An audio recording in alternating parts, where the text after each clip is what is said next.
Muchísimas gracias. Aún manteniendo las distancias protocolarias y sanitarias que hay que mantener, muchas gracias a todos los que en estas jornadas que están siendo excepcionales y también en el día de hoy acudís a mantener el servicio público y esencial, más que nunca probablemente, de la información a la opinión pública, que requiere como nunca de mensajes claros, ciertos, verdaderos y al mismo tiempo muy directos. En primer lugar, quería hacerles un pequeño balance de lo que ha sido la comparecencia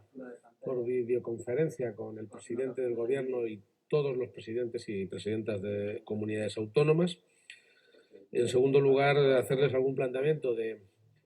mi propia posición dentro y algunas de las cosas que he planteado y que afortunadamente, y me siento en este sentido muy satisfecho, ha asumido el presidente del gobierno y han sido compartidas. Y en tercer lugar, algún argumento de carácter general de cara a la opinión pública, a los ciudadanos de nuestra tierra y, por extensión, de todos los ciudadanos de España. En primer lugar, el balance de la conferencia de presidentes virtual que se ha mantenido, desde mi punto de vista, es netamente positivo. Netamente positivo. Primero porque hemos estado todos y todas. En mi larga experiencia política es la primera vez que acuden todas las autonomías, históricas o no, de España. Es verdad que las situaciones de emergencia, las situaciones de dificultad, pero de manera paradójica esto pone de manifiesto que es posible ofrecer a la opinión pública, a la ciudadanía española, una imagen de unidad total. Por tanto, bien. Y bien además por el hecho de que todo el mundo ha asumido de una manera clara que al riesgo del coronavirus hay que combatirlo con medidas integrales que sobrepasan los límites autonómicos y, por tanto, con medidas que, para que sean eficaces, tienen que obedecer de una manera radical al principio de coordinación. Uno de los planteamientos que he podido llevar adelante dentro de la reunión ha sido explicar qué hay que entender y qué se debe entender por coordinación. Coordinación no es sentarnos a hablar unos y otros y compartir ideas. También. Pero coordinación esencialmente significa que, estando todos los afectados, los interesados en una decisión, alguna autoridad se plantea por encima. Y eso es lo que ha pasado en el día de ayer con la declaración del estado de alarma y, por tanto, con aplicaciones que están previstas por completo en la legislación española y la legislación constitucional. Me ha parecido correcto y oportuno, además, comparecer delante de los colegas presidentes y presidentas y del Lehendakari con ni más ni menos una edición de la Constitución española y del Estatuto de Autonomía de Castilla-La Mancha, porque en el fondo es lo que estamos hoy poniendo de manifiesto, la operatividad del modelo autonómico y además la operatividad de que ese modelo autonómico no sea incompatible con la eficacia de la unidad necesaria, no solo para momentos de crisis, sino para la convivencia social, política y habitual en España. Miren, creo que ha quedado muy claro dentro del ambiente de la conferencia, entre todos los presidentes, que no es momento de reproches, que el presidente del gobierno, pudiendo haber optado por el camino más cómodo, que es el de escurrir la responsabilidad en las competencias de otros y en las competencias autonómicas, ha optado por un camino que es el de asumir toda la responsabilidad, el de concentrar toda la responsabilidad. Y que en sintonía con esa disponibilidad del Gobierno de España, también tengo que decir que todas las autonomías hemos ofrecido todas apoyo, colaboración y también el seguir representando nuestra responsabilidad. No renegar de nuestra responsabilidad ni escondernos ni pararnos o cruzarnos de brazos a ver qué hace el Gobierno de España ahora que ha asumido la responsabilidad plena. No. La cadena de mando en España no se ha alterado, cada uno sigue teniendo sus responsabilidades, solo que se ha incrementado un nivel de coordinación por encima, que es de todo punto lógico, sensato y que desde cualquier punto de vista tiene que ser lo más útil para acabar con la amenaza del coronavirus. Al final los planteamientos son claros y por este orden. Crisis sanitaria, sanidad, economía y empleo y unidad. Probablemente cuando acabe esta crisis, que para la propia filosofía china supone dos cosas, supone riesgo imprevisto y al mismo tiempo oportunidad. Cuando acabe esta crisis podremos ver que en España podemos estar unidos por muy diferentes o plurales que nos queramos considerar a nosotros mismos. Fíjense por dónde podemos finalmente demostrar que hay muchas más cosas que nos unen de aquellas que nos separan en el debate político y en el debate evidentemente también institucional. De hecho, hemos coincidido la inmensa mayoría, por no decir todos, en que siendo legítima la discrepancia política, no debemos mezclar el barullo político, el ruido político, la contradicción política con la necesidad que tiene la sociedad española, cada uno de nuestros ciudadanos y de nuestras familias, de escuchar una única voz y sobre todo en una única dirección, que va a estar coordinada y que por tanto va a ser de todos. Lo cierto es que el orden de estas prioridades son en el sanitario. Todos hemos coincidido en la necesidad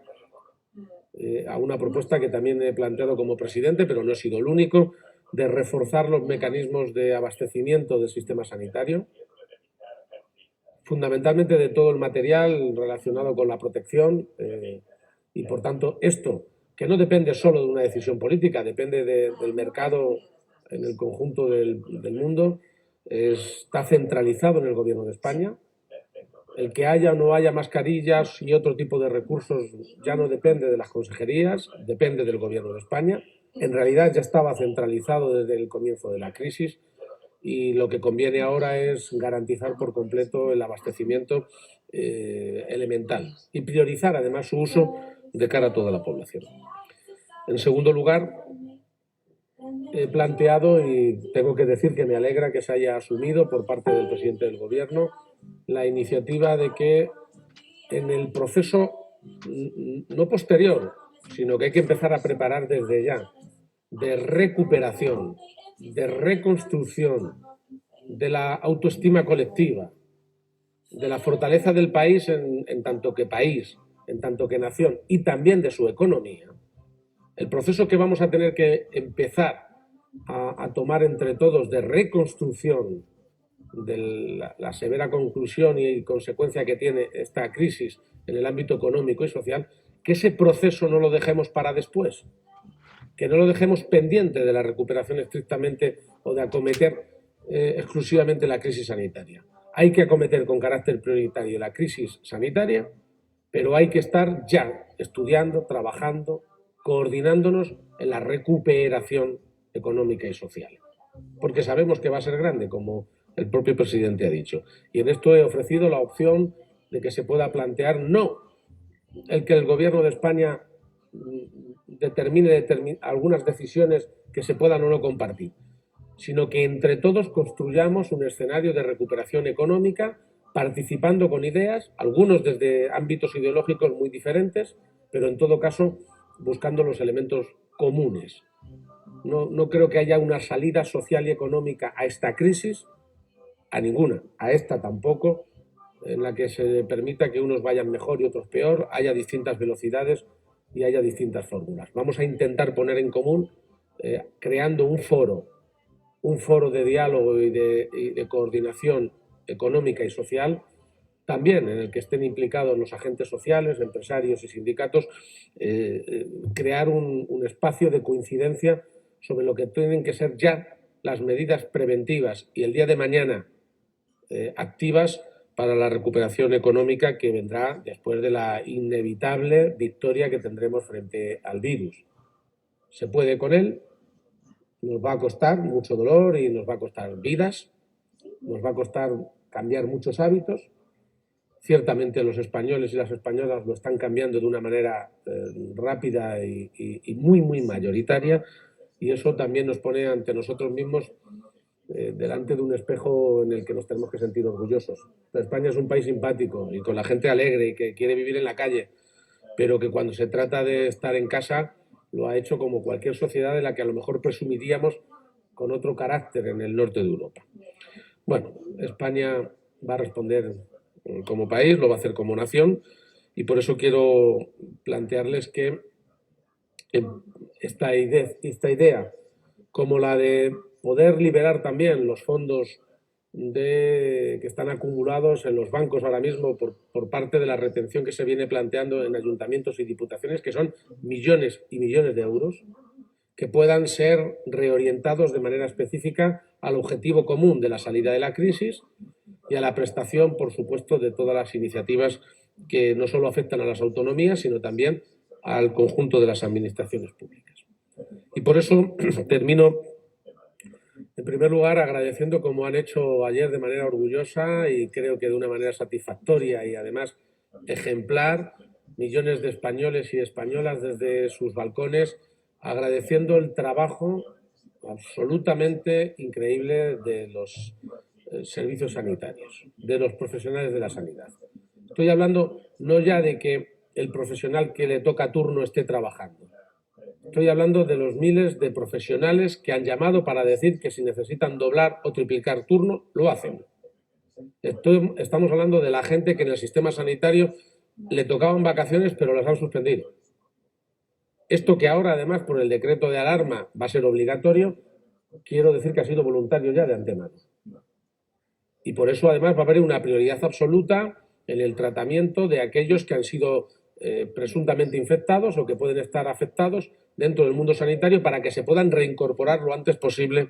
y de manera prioritaria al servicio activo en el sistema sanitario. Junto con el agradecimiento al sistema sanitario, también a las fuerzas y cuerpos de seguridad del Estado y de las Fuerzas Armadas, porque realmente no es que no hayan puesto ninguna pega, esto va de suyo, no, es que literalmente se han puesto a disposición. Algunos dirán que a lo mejor no podía ser de otra manera, les aseguro que siempre las cosas pueden ser de otra manera. Y mi agradecimiento se extiende al conjunto de los profesionales de la administración pública, de los servicios públicos,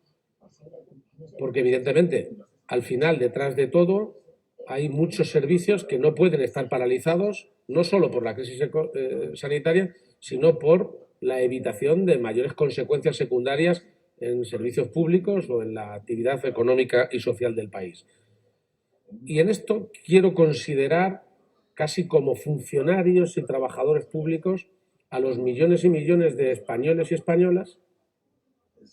que, a diferencia de otros que se van a ver afectados el 100% de su tiempo a estar en casa, que van a tener que estar con reclusión domiciliaria, a aquellos que van a salir a trabajar. Hoy es domingo, pero mañana es lunes.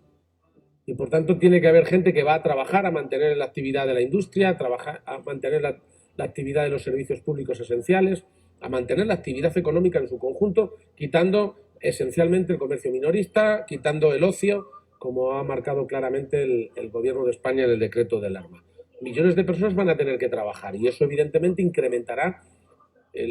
su riesgo de contagio frente a quien se tenga que quedar o se pueda quedar libremente en casa.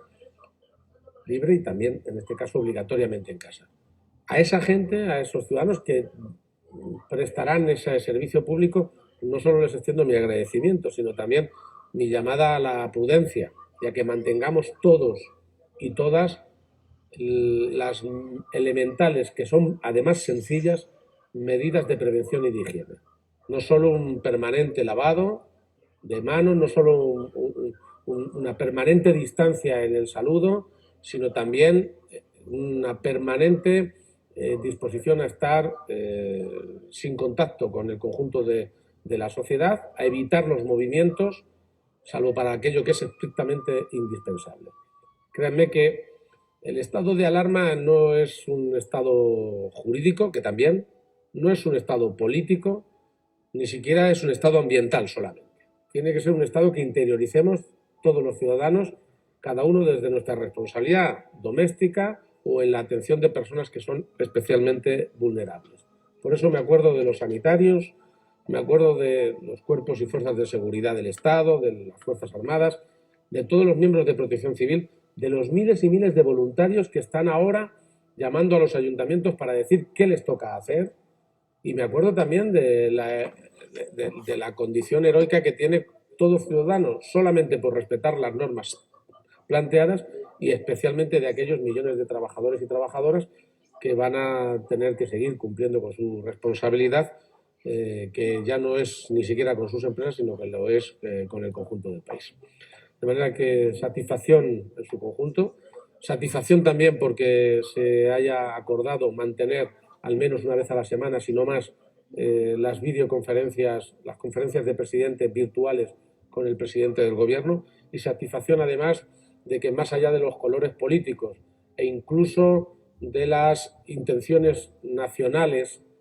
haya habido una unidad de presencia y de coordinación de, por primera vez a lo mejor en toda la democracia, de todas las comunidades autónomas, más Ceuta y Melilla de España. Muchas gracias.